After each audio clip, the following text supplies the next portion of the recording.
சிற்றம்பலம். அரணம பார்வதிபதையே அரகர மகாதேவா. சிவமயம் சேனலில் இன்று நம்ம நவராத்திரி வழிபாடு பற்றி சிந்திப்போம். மனிதன் எந்த தெய்வத்தை தியானித்து வழிபாடு செய்கின்றானோ அந்த தெய்வத்தின் அருளை பெறுவான். மன்னர்களும் படை வீரர்களும் போருக்கு செல்லும் காலங்களில் கொற்றவை எனப்படும் துர்க்கையை வழிபட்டு வெற்றியை பெற்று மகிழ்ந்தார்கள். திருமகளை வழிபட்டு செல்வம் பெற்று சிறந்தார்கள். கலைமகளை போற்றி கல்வி அறிவு பெற்று கழித்தார்கள் என்கின்றன விவரத்தை தொல்காப்பியம் முதலிய நூல்கள் நமக்கு காட்டுகின்றன.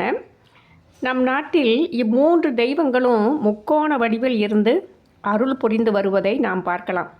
இந்தியாவின் வடகிழக்கு முனையில் உள்ள கல்கத்தாவில் காளியை சிறப்பாக மக்கள் வழிபடுவதால் வீர உணர்வு அம்மக்களிடம் சிறந்திருப்பதை நாம் காண்கின்றோம். வடமேற்கில் உள்ள பம்பாய் மாநில மக்கள் திருமகளை வழிபடுவதால் அங்குள்ள மக்கள் செல்வ செழிப்புடையவர்களாய் விளங்குவதை பார்க்கின்றோம். நம் தமிழக மக்கள் சரஸ்வதியை வழிபடுவதால் ஞானத்தில் மேம்பட்டவர்களாய் விளங்குகின்றார்கள். இவ்வாறு அம்பிகை பல்வேறு கோலங்கொண்ட உயிர்கட்கு நலம் செய்யும் நிலைகளை எண்ணும் நல்விழாவாக இந்த நவராத்திரி அமைகின்றது. நவராத்திரி 9 நாள்களும் 9 சக்திகளை முறையே நினைத்து வழிபடும் விழா. 9 சக்திகள் மாகேஸ்வரி, கௌமாரி, வாராகி, மகாலட்சுமி, வைஷ்ணவி, இந்திராணி, பிராமி, நரசிம்மி, சாமுண்டி எனப்படுவார்கள்.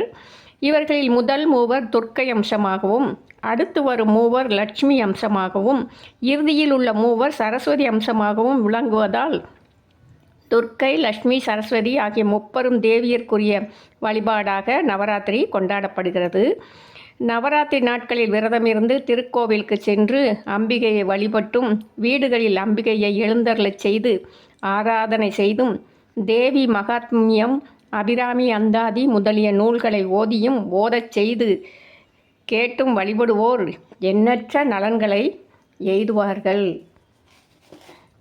மங்கள ரூபிணி மதியணி சூழினி மன்மத பாணியலே, சங்கடம் நீக்கிட சடுதியில் வந்திடும் சங்கரி சௌந்தரியே, கங்கன பாணியன் கனிமுகன் கண்டனல் கற்பக காமினியே, ஜெய ஜெய சங்கரி கௌரி கிருபாகரி துக்க நிவாரணி காமாட்சி.